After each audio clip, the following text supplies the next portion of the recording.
আর একটা দামি জিনিস আছে, সেটা হলো হাড়। হাড় যেটাকে বলা হয়েছে জেনারেটর। হাড়ের কাজ হলো শরীরকে পাম্প, আপনার রক্তকে পাম্প করা, শরীরের সমস্ত অঙ্গ প্রত্যঙ্গে রক্তকে ছড়িয়ে দেওয়া, সার্কুলার করা, এটা হলো হাড়ের কাজ। শরীরের কোন একটা অঙ্গতে যখন রক্ত যখন পৌঁছাতে পারে না, ওই অঙ্গটা তখন প্যারালাইজড হয়ে যায়, অচল হয়ে যায়, ওই অঙ্গটা তখন আর মানুষ নড়াতে পারে না।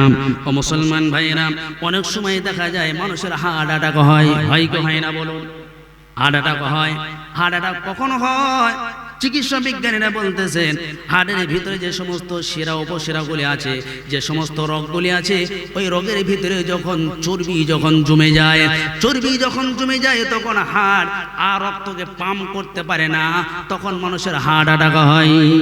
কোন একটা হার্ট অ্যাটাকের রোগী, কোন হার্ট অ্যাটাকের রোগী যদি বেঁচে যায়, ডাক্তার তখন বলে একে এবার অপারেশন করতে হবে, বাইপাস সার্জারি করতে হবে, আপনার অপারেশন করতে হবে। হার্টের রোগী যখন অপারেশন হয়, ডাক্তাররা তখন ওই হার্টের ভিতরে যে শিরার ভিতরে আপনার চর্বি জমে গিয়েছে, ওই হার্টের ওই শিরাটা তখন কেটে বাদ দিয়ে দেয়। মুসলমান, আল্লাহ পাকের কুদরত দেখুন, আল্লাহ পাকের নীলা দেখুন, আল্লাহ পাকের কারিশমা দেখুন। আল্লাহ আপনার ওই ডাক্তার যখন আপনার হার্টের ভিতর থেকে, কলিজার ভিতর থেকে ওই রোগটা আপনার যখন কেটে যখন বাদ দিয়ে দেবে, ওখানে তখন আর একটা রোগ লাগাতে হবে, আর একটা শিরা লাগাতে হবে। কে আপনার দেবে? কোথায় আপনি পাবেন? ছাগলের শিরাতে হবে না, গরুর শিরাতে হবে না, ভেড়ার শিরাতে হবে না। কে আপনার দেবে রোগ? আপনাকে বাঁচানোর জন্য কি আপনার দেবে?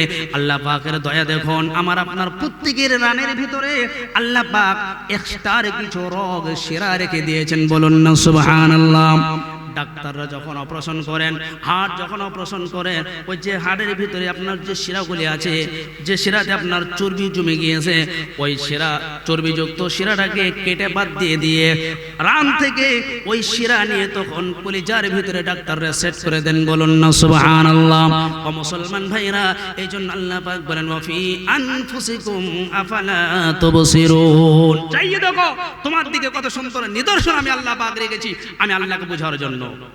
আর একটা দামি জিনিস আল্লাহ পাক দিয়েছেন, সেটা হলো মানুষের কিডনি। আমাদের প্রত্যেকের দুটো কিডনি দিয়েছেন আল্লাহ পাক। জোরে বলুন তো কয়টা? আমাদের কিডনি কয়টা? একটা মানুষ বেঁচে থাকার জন্য একটা কিডনি যথেষ্ট। আল্লাহ পাক দুটো দিলেন কেন? আল্লাহ পাক বলছেন আমার বান্দার একটা কিডনি যদি নষ্ট হয়ে যায়, আর একটা কিডনি দিয়ে তার জীবনটাকে সে চালিয়ে নিতে পারবে। কিন্তু যদি কারো দুটো কিডনি যদি নষ্ট হয়ে যায়, কিডনির কাজ হলো আপনার রক্তকে বাড়ানো, রক্ত থেকে পানিকে ক্লিন করা, রক্তের ভিতরে যে পানিটা আছে এই পানিটাকে রক্ত থেকে বার করে আলাদা করে দেওয়া। চিকিৎসা বিজ্ঞানরা বলছেন, লিখছেন। ও মুসলমান ভাইরা বাজানেরা, এখন কোন রোগীর যদি দুইটা কিডনি যদি নষ্ট হয়ে যায়, কোন মানুষের যদি দুইটা কিডনি যদি নষ্ট হয়ে যায়, দেখবেন তার শরীরটা এবার ফুলতে শুরু করে দেয়, ফুলে যায়, শরীরটা ফুলে যায়। রক্ত থেকে পানিটা যখন ক্লিন করতে পারে না, রক্ত আর বাড়াতে পারে না, সেজন্য ডাক্তাররা বলছেন কিডনিকে সতেজ রাখার জন্য, সুস্থ রাখার জন্য বেশি বেশি করে পানি পান করো, বেশি বেশি করে পানি পান করতে হবে। নবী করিম সাল্লাল্লাহু আলাইহি ওয়াসাল্লাম বলছেন, প্রবাহমান নদীর ঘাটের ধারে বসেও এক ফোঁটা পানির অপচয় করো না, পানির অপর নাম হলো জীবন। পানির অপচয় করো না। ও মুসলমান ভাইরা আপনারা লক্ষ্য করুন, দুইটা কিডনি যখন কারো নষ্ট হয়ে যায়, এবার তার শরীরটা ফুলতে শুরু করে দেয়, ডাক্তার তাকে বাঁচানোর জন্য আর একটা সিস্টেম চালু করে দেয়, যার নাম হলো ডায়ালিসিস। বুঝেন নাকি ডায়ালিসিস? ডায়ালিসিস শুরু করে দেয়। মুসলমান ভাইরা বাজানেরা, ডায়ালিসিস যখন হয়, ডাক্তার একটা শিরা দিয়ে সুচ ঢুকিয়ে দিয়ে রক্তটাকে বার করে বাইরে রিফাইন হয়, ক্লিন হয়ে যায়। রক্ত থেকে পানিটাকে আলাদা করে দিয়ে আবার আর একটা সুচ দিয়ে আপনার শরীরের ভিতর রক্তটাকে প্রবেশ করে দেয়। ডায়ালিসিস করতে গিয়ে প্রায় 4-5 ঘন্টা সময় লেগে যায়। এইভাবে করি আপনার শরীর থেকে গোটা রক্ত বার করি, আপনার রিফাইন করে আবার ঢুকাতে প্রবেশ করাতে আপনার শরীরে 4-5 ঘন্টা সময় লেগে যায়। কোন কোন রোগীকে সপ্তাহে 1 দিন কিংবা সপ্তাহে 2 দিন ডায়ালিসিস করতে হয়।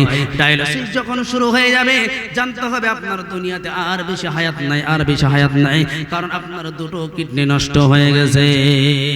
ও মুসলমান ভাইরা, আল্লাহ পাক বলেন অফি আনফুসিকুম আফালা তুবসিরুন, লক্ষ্য করে দেখো কত সুন্দর আল্লাহ পাক বলতেছেন আমি আল্লাহকে চেনার জন্য বোঝার জন্য অসংখ্য নিয়ামত দিয়েছি তোমার শরীরের ভিতরে।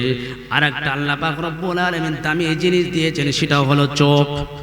সেটা হলো চোখ। চোখে আমরা যেটা দেখি সেটা আমরা নেগেটিভ দেখি, নেগেটিভ। ব্রেনে গিয়ে ওটাকে আল্লাহ পাক রব্বুল আলামিন পজিটিভ বানিয়ে দেন। আর একটা জিনিস দেখুন, আল্লাহ পাক ব্রেনকে কত দামি বানিয়েছেন। যে কোনো জিনিস আমরা যখন মনে করেন আপনি রাস্তায় চলছেন, চলতে চলতে হঠাৎ করে আপনি সাপ দেখলেন, আচ্ছা বলুন তো দেখার কাজটা কে করলো?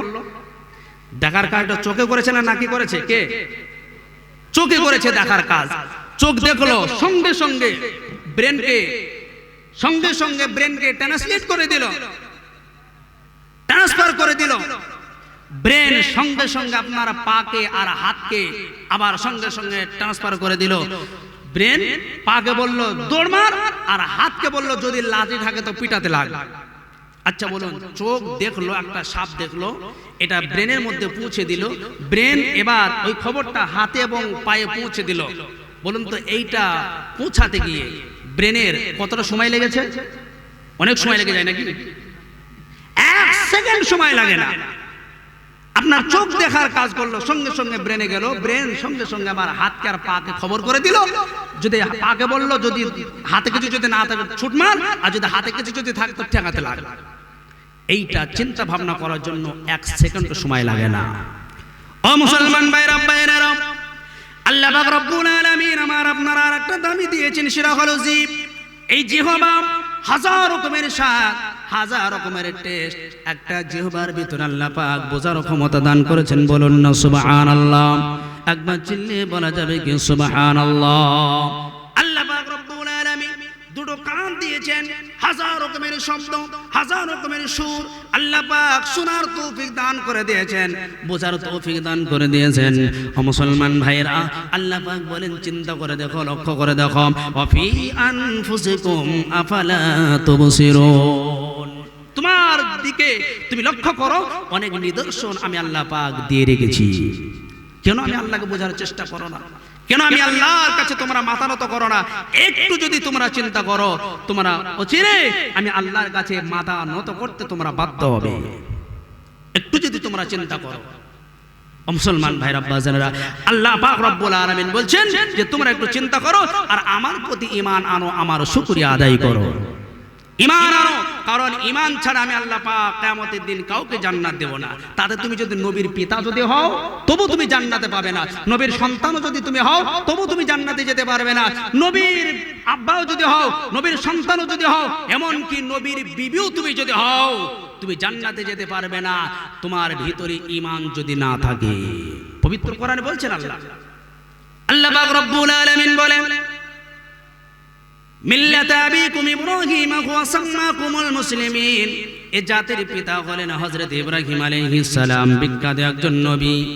বলুন তো হযরত ইব্রাহিম আলাইহিস সালামের পিতার নাম কি? পিতার নাম কি? কি জানেন না? হযরত ইব্রাহিম আলাইহিস সালামের পিতার নাম হলো আজর। বলুন তো নবীর পিতা জান্নাতি নাকি জাহান্নামী? আজর জান্নাতে যাবে নাকি জাহান্নামে যাবে?